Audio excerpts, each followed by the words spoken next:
Hello and welcome to r/PettyRevenge. This is a subreddit for all your stories of small victories over those who've wronged you. So, let's get into the first story. Don't wipe your dog poo up? I'll wipe it for you. I live in an apartment building on the 3rd floor, and let's just say I don't exactly see eye to eye with the neighbour downstairs below. Today as I was leaving my flat for the gym, tired after an already long working day, I walked out into the street to see my neighbour and his mutt laying down one hell of a spicy turd, slap bang in the middle of the street. This thing was quite the goddamn masterpiece, with a disgracefully large surface area and putrid scent. Part of me almost feels sorry for the owner having to deal with such a travesty. Almost. As I continued on my way to the gym, I thought, you better clean that effing thing, you asshole. I then spent some of my gym session releasing some pent-up anger over my neighbour and past disagreements. That's a long story. And had forgotten all about the mountain of poo. En route home, a police car was right outside my building, which of course gained all of my attention and curiosity. See where I'm going with this? Well, I slipped so hard in this steaming pile of shit, which of course Mr. Asshole from the 2nd floor had failed to clean up. Furious and exhausted, I entered my building, hopping with a crap covered shoe, careful not to get it in any common areas of the building, being mindful of my fellow residents. As I entered the lift, I initially pressed 3 to return home and confront this ordeal, but in a flash I realised, this is it. This is my moment to execute the perfect petty revenge. So I pressed 2 and made a beeline for that grumpy, shit-flinging twat's door and proceeded to rub his dog shit deep into that welcome mat. It absolutely stinks down there, and I'm sitting up here with a big fat grin on my face.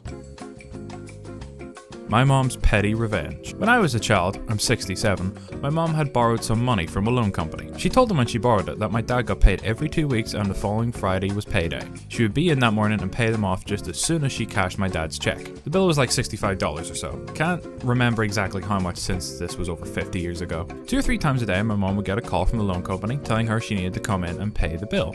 She would tell them, my husband gets paid next Friday, I'll be in then and pay it off. On Thursday, before my dad got paid the next day, she came to the school at 1:30 and signed myself and my 3 younger siblings out of school. She went to the bank and bought $65 worth of pennies. When we got home, she set us kids down in the floor with a large paper grocery bag. She put the roll of pennies on the floor by us. We had a ball unrolling the pennies and putting them in the bag.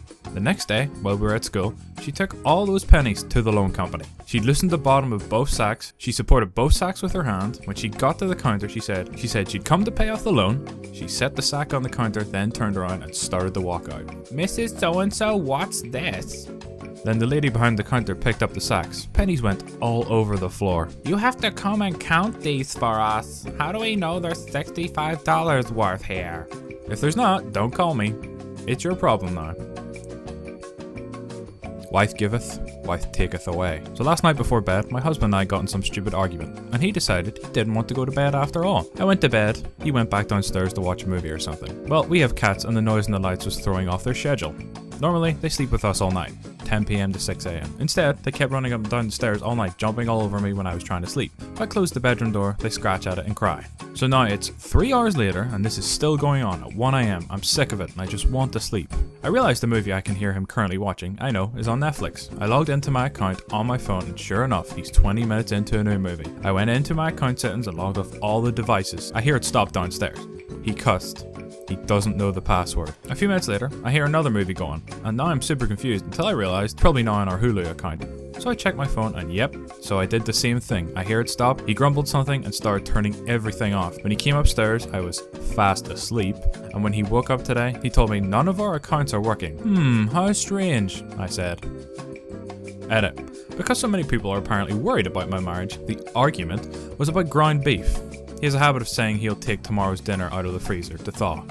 Then forgets until 10 minutes before dinner, so I bickered at him to go do it now before he forgets. That's it. Also, I made him waffles and bacon for breakfast and told him what I did, and he laughed. So there.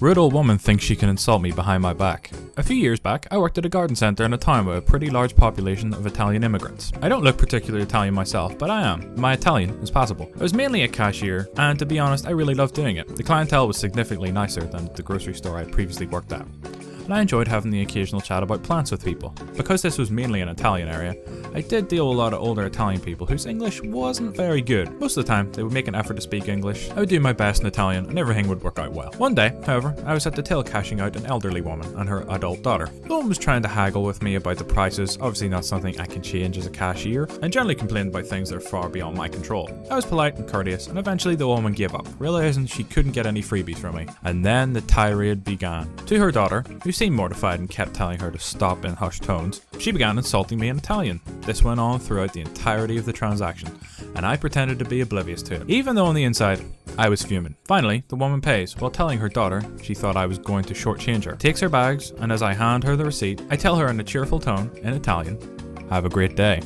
The old woman looks absolutely horrified, and basically ran out of the store as quickly as she could. Her daughter laughed and gave me a big smile as she left. I saw the old lady a few more times after that, and every other time I saw her, she was always very polite.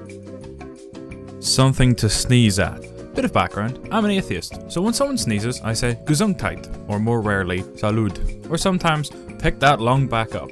Anyway, I'm in a department store, whose name rhymes with ball cart, pushing my cart down the frozen food aisle, when some old lady sneezes as I walk past. Me. Gesundheit. Her. Young man. I'm already annoyed because I'm pushing 50, and effing hate being called young. This is America. When someone sneezes, you say, "God bless you." Me, putting on the most saccharine, insincere, apologetic tone I can muster. I'm so sorry to disappoint you. Could we try again? Just pretend to sneeze. Her. Achoo. Me. F off. I grin a grin so smug, the Cheshire Cat would tell me to dial the F back, while she stands there sputtering. And then, as the kids say today, I think I yeeted my way down the aisle. I'm an atheist, but when I sneeze and someone says bless you or God bless you or whatever, I don't raise a stink. I take it in the spirit it's meant. Between young man, this is America, in America we say whatever the bloody hell we want, you old bat, and the general spirit of ingratitude. Well, a quick precision F strike was very cathartic. Sorry that you literally weren't using it. Hey, here's a more lighthearted revenge story that I promised y'all. So back in my junior year of high school, I had a study hall as my last period. I only really went to it because I would meet up with friends after school. So as every school has, there are some rude people who are super entitled. Take for instance, let's call her DB for douchebag. She always sat in the same exact spot at one of the computers in the back. Many classrooms had at least 3 or 4. One of these days I was inclined to sit there because there was no reserved seating and I needed to work on a project. Bad move. The girl huffs and puffs over saying stuff along the lines of, "You can't sit there, that's my seat." I calmly respond with, "You weren't here yet and I gotta work on my project, dude." Apparently that wasn't good enough for her. She goes on to threaten me with that she'll knock me out. So this is where it gets interesting. I'm not a small guy. Yeah, I'm 5'8", but I have a more muscular build, by no means fat or buff. But if I'm wearing the right clothes, I look like a football player. She was 5'6" and skinny, so I dead ass like the total asshole I am, start laughing at her. She threatens me more, but I know she can't do shit. I was slightly embarrassed, so my plan was to get out of the last class, American history, and sit in the exact same place for the next week or so, getting a similar reaction every time, making me laugh inside. It eventually got so old I just decided to stop. All I can say is that holy shit, I was so happy each day I came out. You should have done the dishes. I have a lot of petty revenge stories, as I have 6 siblings. This is one of the pettiest. Characters. Me, LB1, LB2. Background. LB2 never finished the dishes, and that leaves the rest to my older sister, mom, me, or my other little brother, or the person who has the dishes the next day. One time, he only did a few of the dishes, leaving stacks of dishes, so big that it took up most of the other dishes. Me and LB1 decided to do the dishes so my mom could sleep, as she was going to work in a bit, and my older sister was busy doing something important. But we were both pissed, as LB2 went back to our room playing the PS4, so we hatched a plan.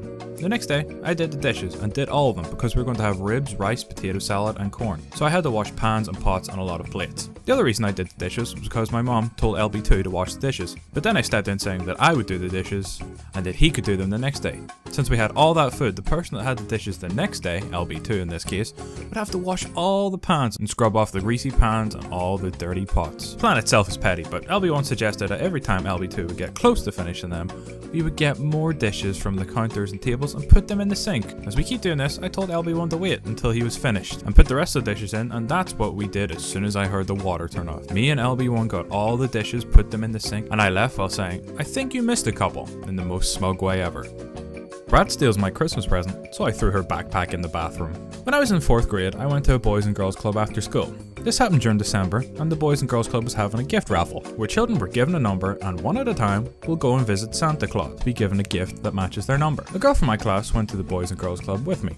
This girl was a total effing brat and was extremely annoying, always flicking people that sit in front of her. The teacher even had to mark squares on the floor around the pegs of her desk to see if she had moved her desk, which she always did, and when she got caught she would always cry over it. So my age group stood in a line and she was right behind me. We were given our numbers. I had number 34 and she had number 19. When she looked at my number, she smirked, knowing that she had an earlier number than me. Little did she know, we weren't all going in by number, like we would at the deli. I went into the room with Santa, and one of the Boys and Girls Club staff gave me a toy. It was a pussycat doll, or Cheetah Girls Barbie thing. I remember she was blonde, had a purple shirt, and her tail was blue with cheetah spots. After I got it, I left the room and she took her turn. When she went to the locker we were sharing, the Boys and Girls Club was in an old middle school and some of the lockers were padlocked, so some kids had to share. Brat came up to me and started bragging about the Polly Pocket coin purse she got, and when I showed it to her, her jaw dropped.